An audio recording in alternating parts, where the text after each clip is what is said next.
Assalamualaikum warahmatullahi wabarakatuh.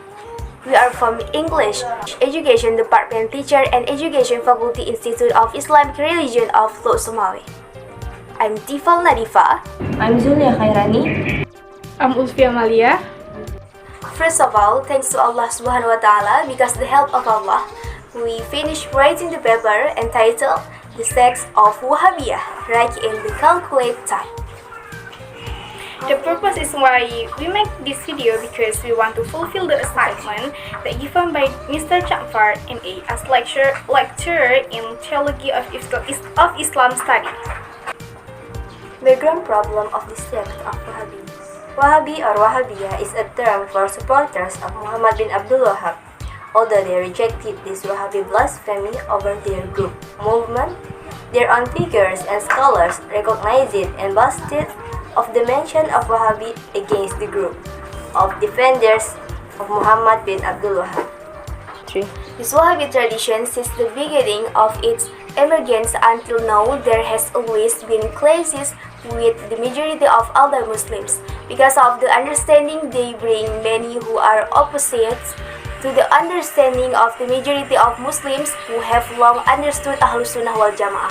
These Wahhabis always shout loudly to invite Muslims to return to pure Tawhid in their version and leave all form of self-doubt and disbelief. Because according to them, since the time of Muhammad bin Abdul Wahhab, even before his birth, until now, in general Muslims have done many acts of jahiliyah, shirk, and kufr that cause out of Islam, such as practicing tawassul like a prophet or pious person who has died.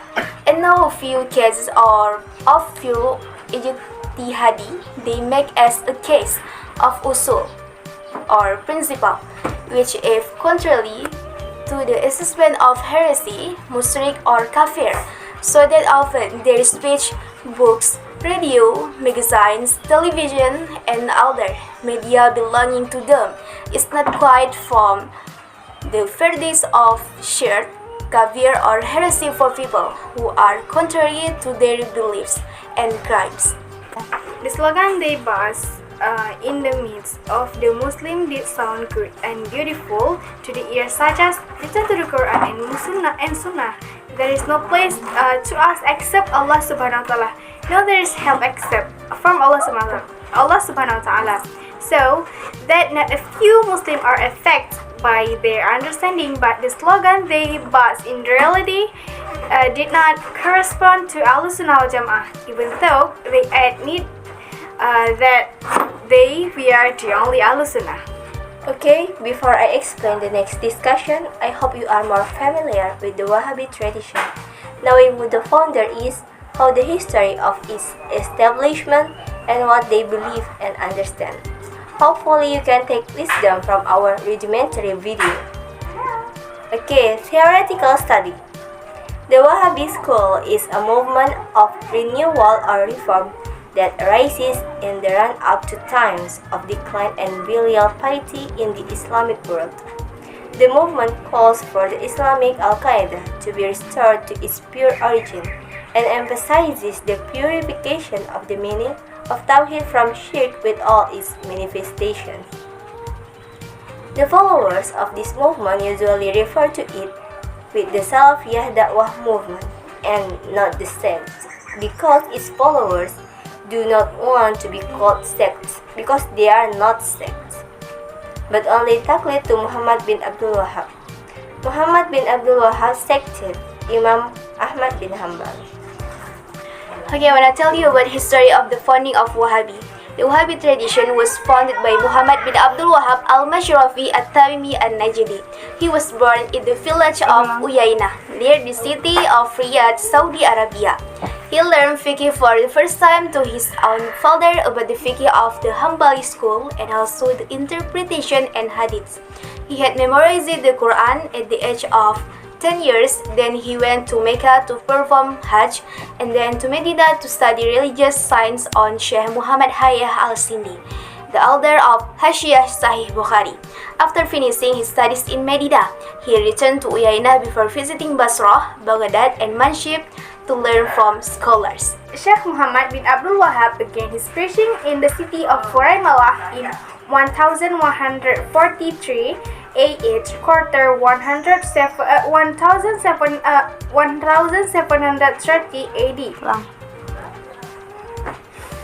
Sheikh Muhammad bin Abdul Wahab began his preaching in the city of Ramallah in 1143 AH, quarter 1730 AD.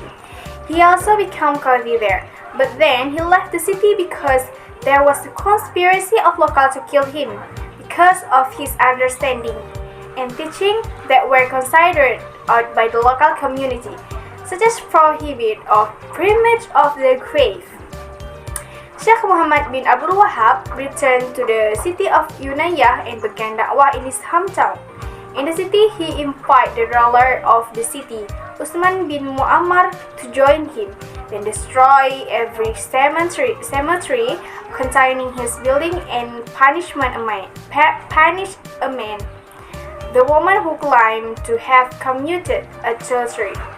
Al-Ash's ruler Uri bin Dujain sent an envoy to the ruler of Unayah to stop the move of Sheikh Muhammad bin Abdul Wahab. Then he left the city of Unayah and went to Dir'iyah, the center of Saud family crown.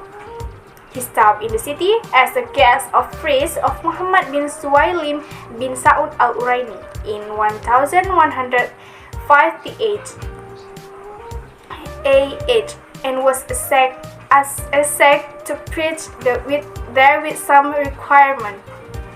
The scholars who supported Muhammad bin Abdul Wahab are the first, Saud bin Abdul Aziz Muhammad bin Saud, who gained knowledge of Abdul Wahab. The second, Hussein bin Muhammad bin Abdul Wahab, one of the Qadi Dir'iyah. The third, Ali bin Muhammad bin Abdul Wahab. The fourth, Abdullah bin Muhammad bin Abdul Wahab, a Qadi Dir'iyah. The fifth, Ibrahim bin Muhammad bin Abdul Wahab, one of the great scholars and researchers. The sixth, Abdurrahman bin Humail, the Imam of the Palace Mosque al-Saud. The seventh, Hussein bin Ghandam, author of Rawdah al-Afkar. The eighth, Sheikh Abdul Latif bin Abdurrahman bin Hassan bin Muhammad bin Abdul Wahab, author of the book Ta'asisu al-Radi ala Dawud bin Jirjis.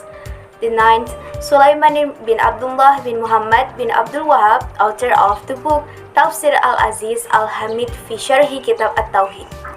The tenth, Abdurrahman bin Hassan bin Muhammad bin Abdul Wahab, author of the book Al-Rad an-Nafis ala Syubhat Dawud bin Jirji.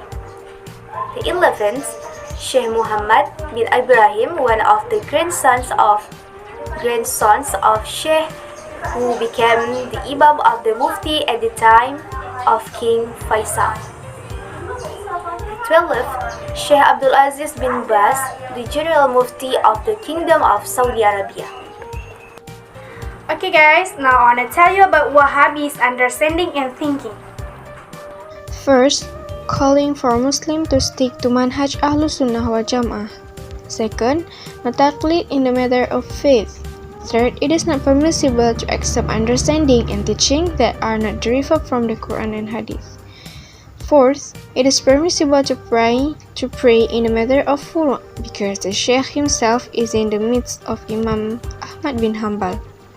Fifth, if you understand the school that is embraced and in accordance with the Quran and Sunnah in order to take the appropriate Quran and Sunnah and leave the understand and fatwa mazhab embraced as recommended by the mazhab fiqh.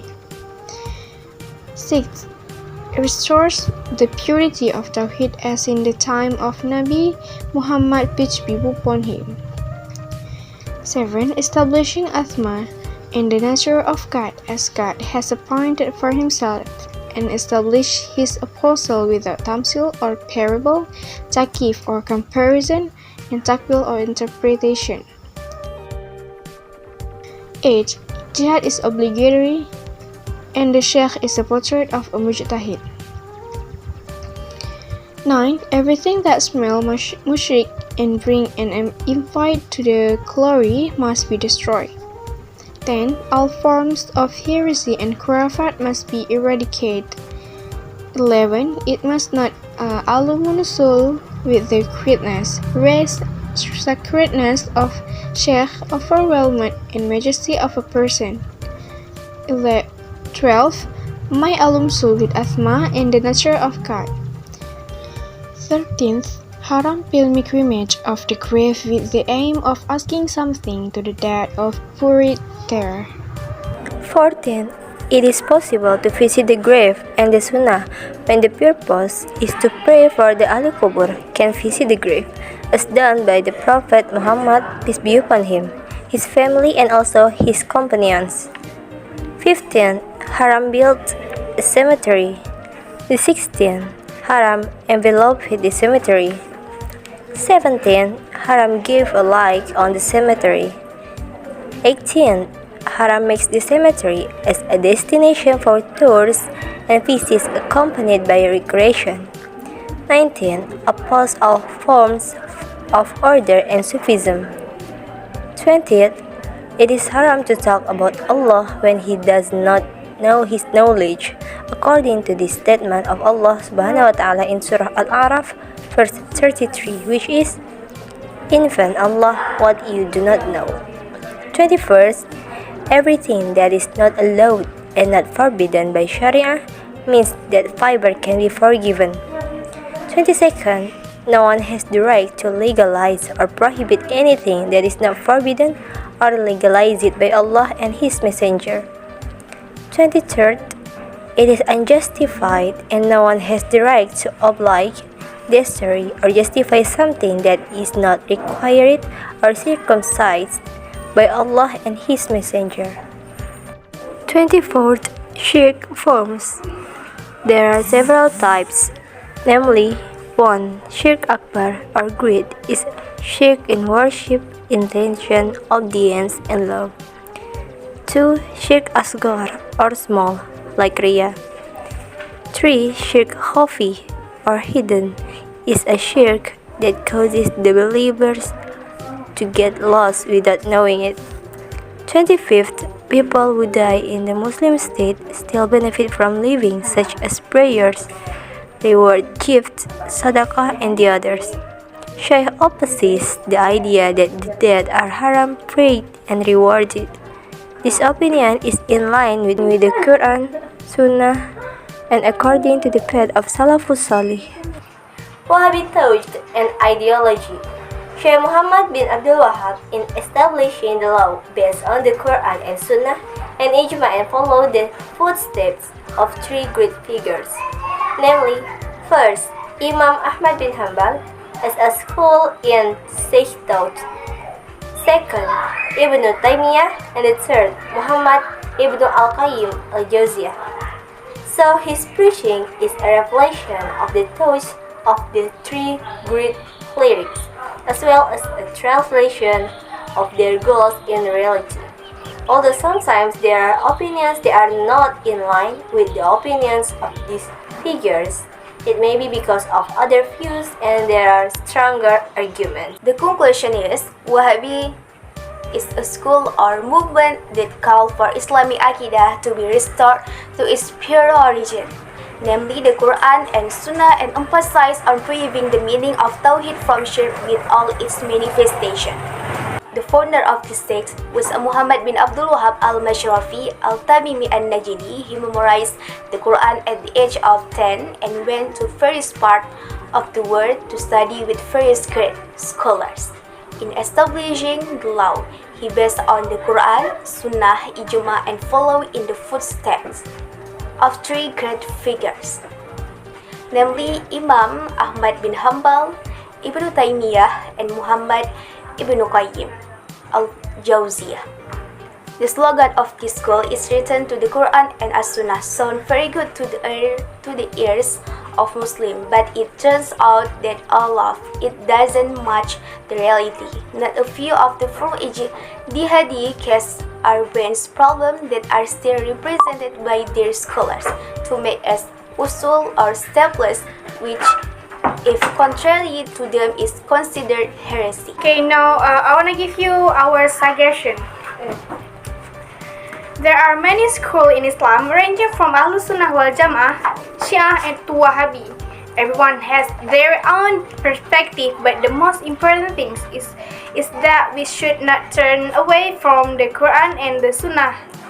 Ijma and Qiyas can also be used as a source of Islamic law. A problem has not been explained in detail in Quran or Hadith. Okay, that's all we can explain to you. Thanks for your attention. And the last essay, Assalamualaikum warahmatullahi wabarakatuh.